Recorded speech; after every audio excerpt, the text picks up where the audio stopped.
Before I get into the homiletic part of my assignment, I need to explain the hermeneutic or Bible interpretation part first, because I want to share with you why I absolutely love the now part of our text, and here's why.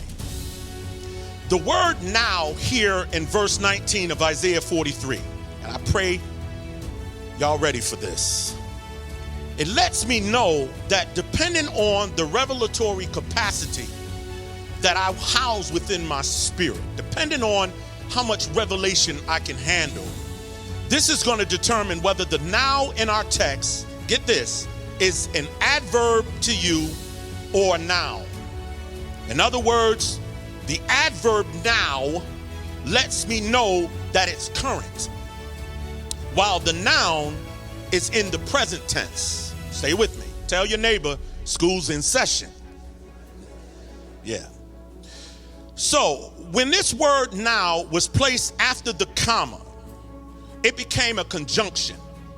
You know what a conjunction is? It's a connector. So it became a conjunction between the end of the first thought and the beginning of the next. It connects the first thought to the second thought. Stay with me. Well, God showed me that this word now, present tense, has the ability to change the timing from what God is going to do or what is going to happen to what is already happening. This word now. For example, if I were to tell you that we are now in the presence of the Lord, this would be in the current text. But if I were to say that any moment now, the Holy Spirit is going to show up, you would have to wait until I preach in order to receive what God has for you. Yeah, you didn't catch that. But if you really truly believed that he is already in the room, that would immediately change your dynamic.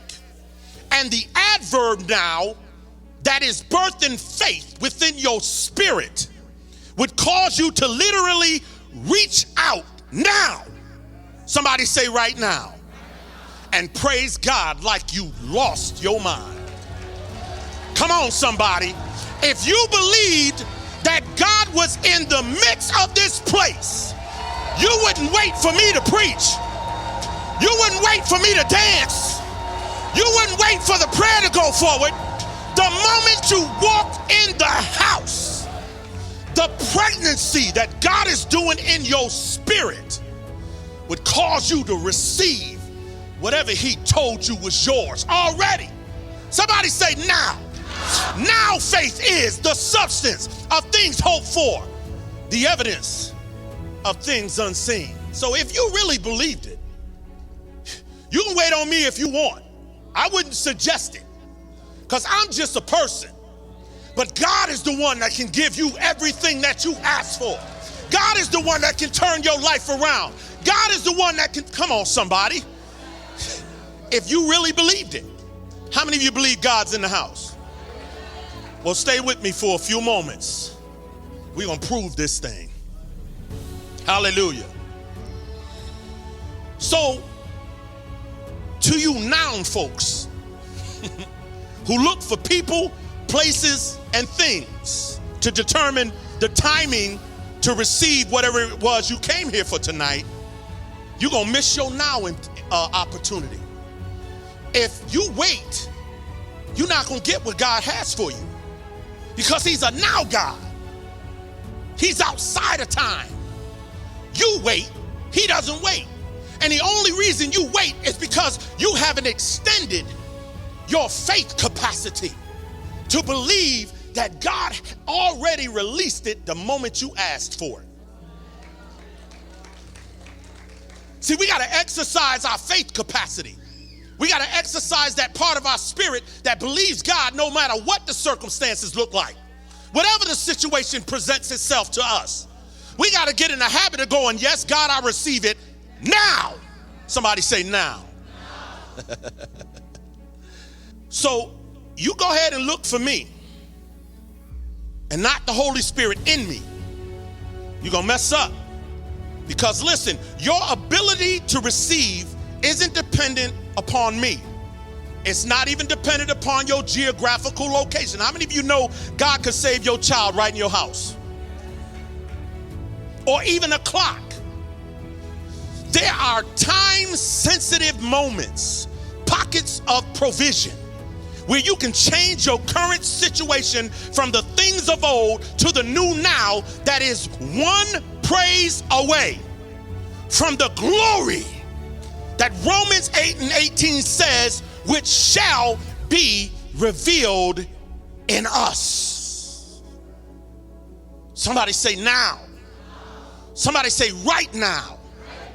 Listen, I got mine before I got here.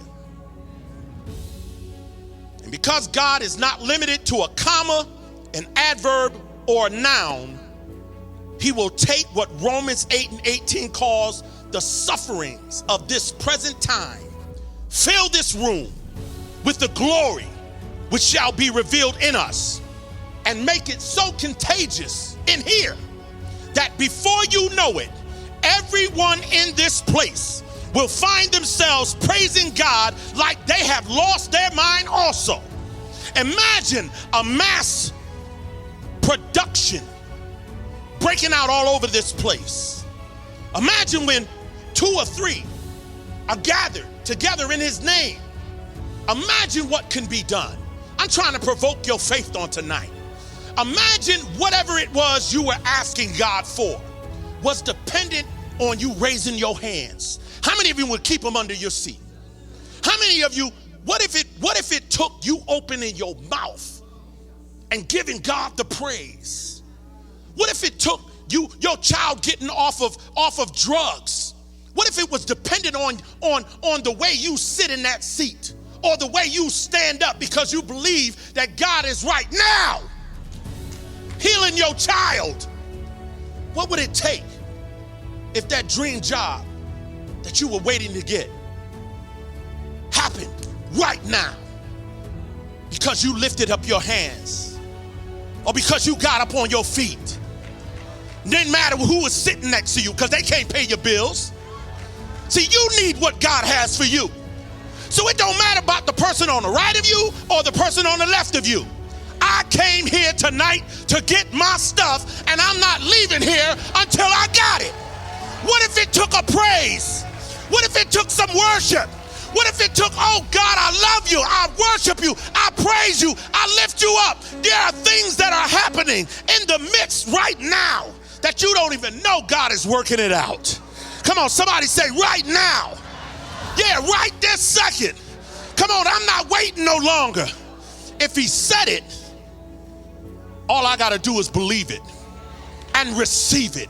Come on, stretch your hand out and receive it. Come on, by faith, look up to the sky and say, God, drop it right in my hands right now. Hallelujah. But listen, God in our text begins with a stern warning, a rebuke, if you will, anxiously telling Israel to forget the former things and put your focus on the new. God says, stop paying attention to old history. Your story is about to change. And what is about to happen is going to spring forth so quickly. Those who used to only appreciate God for what he did for them will now begin to honor him for who he is. And when destruction comes, yeah, because it's coming. When destruction comes to destroy you in the wilderness, which represents those desert places in your lives, which are there to provoke our necessity that we have in God. That's all they are. They're to provoke us to look at God and stop looking at the problem. Look at God's word and stop looking at the issue. Stop looking at the symptoms. Stop looking at the bad reports. What did God say? Whose report are we going to believe? Do we believe that we are God's sons? If we did, we don't have to wait for the promise. It's all dependent on how you look at certain circumstances. And God will let you look a long time until you stop looking at the issue, size it up, and make it smaller than your God. Come on, somebody. So when destruction comes, his chosen will now do so on purpose. Something that has not been done before. Hear me. That all of creation, those who are watching, the Message Bible says, will thank God for it.